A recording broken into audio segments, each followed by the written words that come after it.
स्वयंभूलिंगम प्रथमम बिंदुलिंगम द्वितीयकम प्रतिष्ठितम चर्चैव गुरुलिंगम तो पश्चिमम।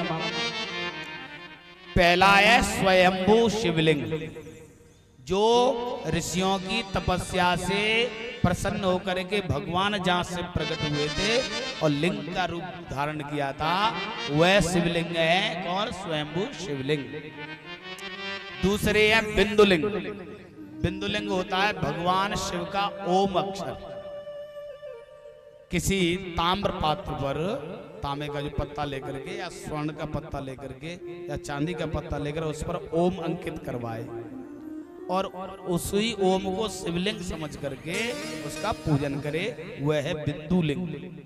तीसरा है प्रतिष्ठा लिंग। जैसे संत हमारे लोग प्रतिष्ठा ये मंदिरों में करवाते हैं शिवलिंगों की, ये है प्रतिष्ठा लिंग। चौथी है चरलिंग। चरलिंग सबसे श्रेष्ठ है, इसमें कुछ खर्चा नहीं है, हाँ एक पैसे का खर्चा नहीं है। चरलिंग माने अपनी जीवा पर भगवान शिव के नाम का जप करना, वह है चर शिवलिंग पूजन। एक है गुरुलिंग पूजन। ये गुरु शिष्य परंपरा के द्वारा पूजन होता है। गुरु का पूजन करे, मंत्र ले, फिर उस मंत्र का जाप करे, तो वह है गुरुलिंग पूजन। ये है शिवलिंग। कई लोग कहते हैं महाराज हम बहुत पूजा करते हैं, हमें पूजा का पूरा फल नहीं मिलता है। तो पूजा हम यदि पूरी करेंगे तो पूरा फल मिलेगा, आधी पूजा करेंगे तो आधा फल मिलेगा। अधिकांश हम आप सभी लोग अधिकांश पूरी पूजा करते ही नहीं कभी। जैसे मंदिरों में जाते हैं तो कोई तो खड़े ही जल चढ़ा रहा है, कोई झुक करके जल चढ़ा रहा है, तो कोई बैठ के चढ़ा रहा है, कोई आगे से चढ़ा रहा है, कोई पीछे से चढ़ा रहा है। तो इससे पूरी पूजा नहीं मानी जाती, जब तो पूजा मानी नहीं जाती हो। पूजा यदि पूरी करनी है तो 4 चीजों का ध्यान रखना चाहिए। 4 चीज होती है पूजा के लिए, तब पूजा पूरी होती है। पहली है पवित्रता, दूसरी है तिलक धारण करना, चौथा है मंत्र जाप और 5वां है माला धारण करना। ये 4 चीज के साथ में यदि पूजन करेंगे तो पूरा फल मिलेगा। यानी पवित्रता, जब हम पूजा के लिए जाते हैं तो शुद्ध जल से स्नान करके और पवित्र वस्त्र पहने। जो वस्त्र हम एक दिन पहले पहन चुके हैं उनको ना पहने। और मंदिर जाते वक्त या पूजा पे बैठे वक्त हमको कोई स्पर्श ना कर ले, छू ना ले, ऐसी अवस्था में पहुंच करके पवित्रता के सहित पूजन करें। दूसरा है तिलक, जो गुरु के द्वारा दिया हुआ तिलक होता है। कोई लंबा तिलक लाल लगाता है, कोई गोल बिंदी लगाता है। वैसे माताओं को अधिकांश गोल ही बिंदी लगाना चाहिए, अधिकांशता। भले ही आपके गुरु के द्वारा प्रदत्त है, लेकिन पूजन इत्यादि के समय वैसे पूजन करवाते तब पूरा तिलक लगाए, लेकिन गोल बिंदी रोजाना में लगाए। तो तिलक, अगर शिव पूजन पे बैठते हो तो भस्म का त्रिपुंड लगाए, माँ दुर्गा के पूजन पे बैठे तो गोल तिलक लगाए। तो तिलक होगा मस्तक पर तो पूजा पूरी होगी। चौथी है मंत्र जाप।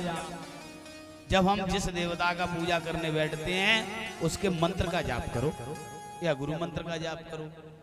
अब हम बैठे पूजा पे, भगवान को स्नान करा रहे हैं और उधर बच्चों से कह रहे बेटा इधर उस चीज को मत उठा लेना, श्री कृष्ण गोविंद हरे मुरारे। अरे बहू वो दूध रखा है वहां पर, हे नाथ नारायण वासुदेवा। ऐसे पूजा करने से कोई लाभ नहीं। जितनी देर में पूजा करो उतनी देर तक, भले ही तुम 5 मिनट करो, हम नहीं कह रहे कि तुम 2 घंटे करो। अब बहू को बाद में समझा लेना 5 मिनट बाद, लेकिन 5 मिनट भी यदि हम पूजा करते हैं तो केवल उसी मंत्र का जाप। चौथा है माला। या तुम राम कृष्ण विष्णु इत्यादि की पूजा करते हैं तो तुलसी माला पहनिए। भगवान रुद्र की पूजा करते हैं तो रुद्राक्ष की माला। रुद्राक्ष की माला स्त्री पुरुष सब पहन सकते हैं, लेकिन जो रुद्राक्ष इत्यादि पहनेगा उसे कुछ चीजों का त्याग करना पड़ेगा। प्याज लहसुन इत्यादि आप नहीं खा सकते। तो अब प्याज छोड़े कैसे? भगवान ही छोड़ दो, रुद्राक्ष पहनो ही मत। हाँ, जीव का स्वाद लेना है।